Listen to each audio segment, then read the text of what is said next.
Bienvenidos a Perú Conectado, donde te cuento las noticias más impactantes e importantes del momento. Comencemos. Cordelia Espinosa en la conferencia de prensa que dio el día de ayer, viernes en la mañana, nuevamente fiel a su estilo y siguiendo las recomendaciones de su abogado, Luciano López. No quiso ir a la audiencia de la Junta Nacional de Justicia y en su lugar convocó desafiante a la Junta Nacional.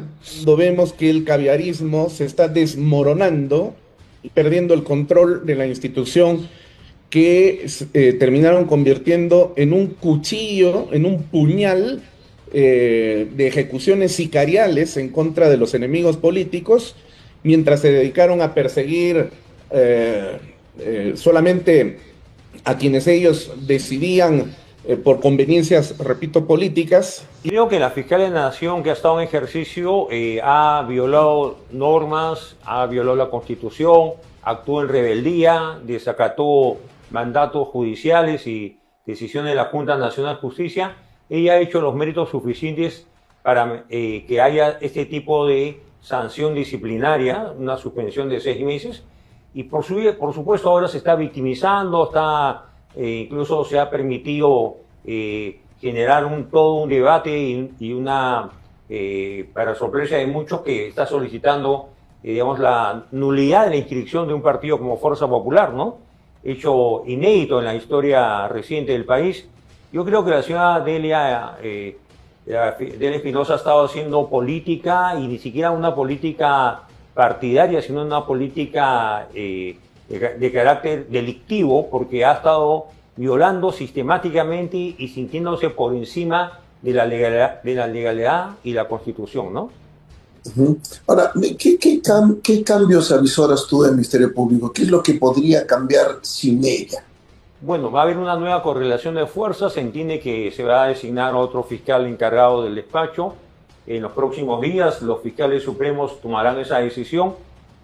Ciertamente creo que la señora ex fiscal de la Nación va a accionar legalmente, pero sobre todo política y mediáticamente. Va a impugnar la decisión de la Junta Nacional, y creo que va a tener aliados en los grandes medios de comunicación y especialmente en el Instituto de Defensa Legal, el diario La República, Telegram en sus 13 y otros operadores mediáticos y políticos, ¿no? Yo creo que puede ser el inicio de un cambio gradual.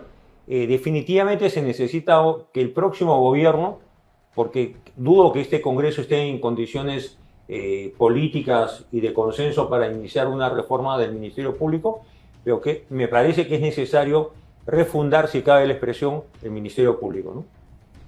Claro, ella, como parte de este discurso de victimización antes de la toma de decisión de la Junta Nacional de Justicia, decía: lo que pasa es que yo no comulgo con los poderes fácticos, que ella dice, ¿no? Y que esta gente que está detrás, el crimen organizado, y que por lo tanto yo soy una piedra en el zapato para ellos, y que en realidad me quieren alejar para archivar los casos. En realidad, ¿eso se podría esperar de un nuevo fiscal de la Nación, que archive los casos supuestamente que están en giro? ¿Eso es posible? Bueno, sería violatorio de las normas establecidas. Yo creo que, claro, tiene que justificar la razón por la que ha actuado de esa manera, pero yo no recuerdo un caso de esta naturaleza, porque el desacato, la rebeldía, el desdén con el que trató a la doctora, a sus colegas fiscales supremos, no tiene precedentes. Y creo que en el caso de la doctora Benavides, más allá de las simpatías o antipatías, creo que había un mandato legal y había que cumplirlo. Definitivamente ella se siente empoderada, y ese empoderamiento o se siente un suprapoder, y creo que ese suprapoder lo ejerce porque se siente protegida por una personalidad o un personaje, en mi concepto, nefasto para la institucionalidad democrática y el país, que es Gustavo Gorriti en especial, ¿no? Lucho. Y justamente ahí, en ese punto, me gustaría conocer, doctor, sus Sí. apreciaciones. El abogado Luis Miguel Caya ha sido nombrado por Delia Espinosa en la conferencia de prensa que dio el día de ayer, viernes en la mañana, nuevamente fiel a su estilo y siguiendo las recomendaciones de su abogado, Luciano López. No quiso ir a la audiencia de la Junta Nacional de Justicia y en su lugar convocó desafiante a la Junta Nacional y nombró, repito, al abogado Luis Miguel Caya, que fue el que promovió esta denuncia administrativa interna, y dijo, y qué casualidad que el abogado que me denuncia pertenece al partido aprista, y los abogados de Patricia Benavides también son apristas. Y entonces la señora quiere tratar de presentar la idea de que es el partido aprista el que está detrás de todo esto que está sucediendo, cuando la única responsable de lo que está viviendo Delia Espinosa es Delia Espinosa, juntamente con la cofradía Caviar, que se ha encargado de destruir la institucionalidad del Ministerio Público. Pero Claro. este afán de querer convertir en organizaciones criminales a lo que son partidos políticos, bueno, para nadie pues es desconocido el hecho de que yo soy aprista, me voy a morir aprista, toda la vida voy a ser aprista, pero yo puedo decir, el partido aprista no tiene absolutamente nada que ver en este asunto, pero a pesar de que esta señora siga insistiendo. Y claro, esto lo había planteado ya en algún momento el señor Gorriti, que la semana pasada estuvo estelarizando su telenovela número 2 de la Cruz, perdón, de la Rosa Blanca, ¿no? Ahora con una nueva edición. Entonces, ¿cómo ve este tema de estas pataletas de esta señora que seguramente ya estarán Bueno, buscando son reacciones casi, a su juez para poder obtener una medida cautelar y evitar que se cumpla la resolución de la Junta Nacional de Justicia? bueno, definitivamente creo que está politizando y hasta partidarizando un asunto que es de naturaleza jurídico-administrativa. Creo que se han cumplido con los cánones, con los procedimientos. Tampoco se puede impedir que los abogados en ejercicio tengan una militancia partidaria, no hay ninguna incompatibilidad. Creo que orgánicamente el partido aprista, que está inscrito en el ROC del Jurado Nacional de Elecciones y que se presta a competir en los próximos comicios, no está actuando como partido, sino sus adherentes o militantes que son abogados pueden ejercer libremente la profesión. Creo que la señora está creando las condiciones para tal vez decir, detrás del APRA y de los apristas que patrocinan a determinados intereses en contra de la institucionalidad, de la Fiscalía o del Ministerio Público, hay una organización de naturaleza criminal. Entonces, no descarto, estoy aventurando una hipótesis de que la señora o los operadores políticos que la secundan, la asesoran y la adiestran estén ya tejiendo una nueva narrativa diciendo que el APRA está actuando como una organización criminal para quebrar el orden institucional en el Ministerio Público, ¿no? Sí, bueno, la verdad del asunto es que esta señora ha venido a chocar con, digamos, organizaciones realmente consolidadas, que como en el caso del Partido Aprista, pues tiene el día de hoy, dicho sea de paso, hoy, 20 de septiembre, está cumpliendo 96 años, ¿no?, de fundación, ¿cierto? Hay que recordar que el Partido Aprista, perdón, 95 años, el Partido Aprista fue fundado años, sí, el 20 de septiembre de 1930 para que postule a la presidencia de la República Víctor Raúl Haya de la Torre. Y desde esa época hasta el día de hoy ha tenido una trayectoria de permanente presencia en la vida política del país y donde ha tenido que sufrir de persecuciones múltiples. El día de hoy seguimos en lo mismo. Y fíjese usted, no puedo dejar de mencionar el hecho de que este esbirro del caviarismo, infiltrado dentro de la Policía Nacional, gracias a Dios ya apartado, el señor Colchado, acaba de reconocer que filmaron a Alan García en el momento en el que estaba muriendo, así es. sin ningún desparpajo. Y lo cierto del asunto es que cada vez se van consolidando más los indicios que apuntan a que Alan García, si bien es cierto, tiró del gatillo, en realidad él lo hizo porque hubo un cerco, como lo dijo Rafael Vela, según declaración de Jaime Villanueva, cuando fue a cobrarle a Gustavo Gorriti por ese tema, para que hable con la fiscal de la Nación, Zoraida Ábalos, y no lo saquen del cargo. Y sin embargo, a pesar de todos estos indicios, no se mueve un dedo para investigar el asesinato de Alan García, porque esto fue un vil asesinato, ¿no?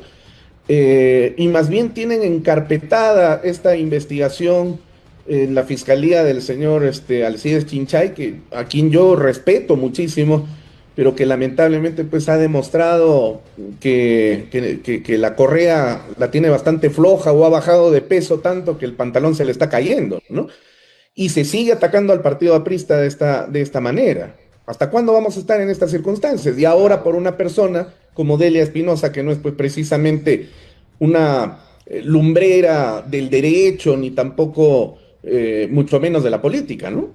Claro que sí. Yo creo que las declaraciones de Harvey Colchado que dio a lo largo de esta semana, tengo entendido en un medio digital, deben ser tomadas en cuenta con mucha atención, porque creo que ha sido en un acto de sinceridad o en un acto de, digamos, querer ser lo más transversal posible. Habló de temas relacionados a Dina Boluarte, pero también habló de los hechos que precedieron la muerte del presidente García, como habían dispuesto un cerco, un seguimiento, digamos, de sus movimientos, de sus desplazamientos, los días previos a su detención. Y solo ese hecho creo que debería llamar la atención, porque si aún no había una orden de detención preliminar por 10 días, ¿cómo la policía, sin orden o mandato judicial para una detención preliminar, se tomó la libertad de ir, digamos, haciéndole seguimiento hora a hora, día a día? Los días previos hablan de 5 días antes de su muerte, lo que significa que había pues todo un complot, todo un plan en marcha, urdido, en mi concepto, por la DIVIAT, por orden de Martín Vizcarra y del Poder Judicial en colusión con el Ministerio Público. Creo que esa es la gran investigación que está por emprenderse, ¿no? Ojo, pero esa declaración es autoincriminatoria. Así es. Porque ese es un tema de delito de reglaje. Así es. Porque lo que han hecho es reglarlo. Así es. Efectivamente se ha autoincriminado, yo no sé, en un acto de torpeza, de sinceridad, un arrebato, digamos, de contar parte de la historia y la verdad, pero es gravísimo con lo que él mismo ha señalado, ¿no? Claro, y hay que tomar en serio su palabra. Lo que él sostiene, ¿no?, es exactamente un delito tipificado en el Código Penal. Totalmente de acuerdo. Sí. Totalmente de acuerdo. Lucho. Ahora, para terminar, doctor Torres. Sí. Yo creo que lo peor que podrían hacer las fuerzas auténticamente democráticas del país, que lógicamente no es la progresía, a pesar de que insiste en disfrazarse de que son los luchadores anticorrupción y los defensores de la democracia. No. Ellos son los corruptos disfrazados de luchadores anticorrupción y son los más antidemocráticos que puedan existir. Entonces, lo peor, reitero, que podríamos hacer desde las fuerzas de la democracia sería pecar de triunfalistas en este momento, cuando vemos que el caviarismo se está desmoronando y perdiendo el control de la institución, que terminaron convirtiendo en un cuchillo, en un puñal de ejecuciones sicariales en contra de los enemigos políticos, mientras se dedicaron a perseguir solamente a quienes ellos decidían por conveniencias, repito, políticas, y liberaban a delincuentes, siguen liberando a delincuentes, y siguen persiguiendo también a militares, ¿no? Entonces no podríamos pecar de triunfalistas. ¿Qué es lo que deberían hacer las fuerzas democráticas en este momento para consolidar que el Estado de Derecho de alguna manera se blinde, para evitar que el caviarismo pueda dar un contragolpe y agarrarnos pues en plena borrachera de celebración, que es lo que no deberíamos hacer? Bueno, yo creo que hay que mantenerse en una actitud vigilante hace pocos días me permití en una declaración a un medio que me solicitó mi opinión, dije que había en marcha en mi concepto una trama para no solamente censurar a ministros, cambio de gabinete, sino incluso crear las condiciones objetivas desde el mundo caviar, desde las ONGs y ciertos intereses de la izquierda, de extrema izquierda o izquierda caviar, de promover un Sagasti 2.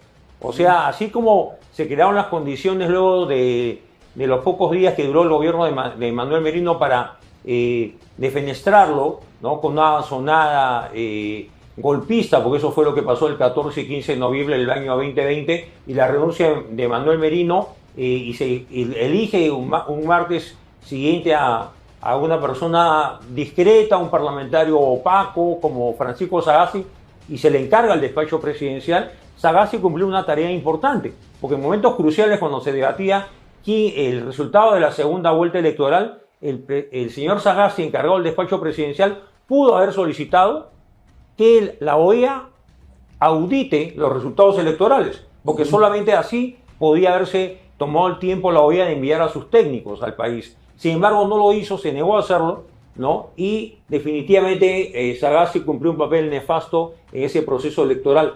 Ahora creo que detrás de estas incriminaciones a Santibáñez, a Arana, estas grabaciones, estos audios, tal vez hayan novedades el día de mañana en algún medio dominical, ¿no? De nuevos audios, nuevas indagaciones. Hay todo un plan en marcha, porque ellos saben que en una competencia democrática abierta no tienen ninguna posibilidad de victoria. Entonces ellos quieren tramar, y estoy seguro de eso, más aún ahora que se sienten heridos por los sucesos, la decisión de la Junta Nacional de Justicia respecto a Adela Espinosa, están tramando políticamente la caída no del gabinete, sino de la propia señora Boluarte, e crear las condiciones para un gobierno de transición afín a ellos, ¿no? Bueno amigos, eso fue todo. No olviden suscribirse al canal y compartir el video. Hasta pronto.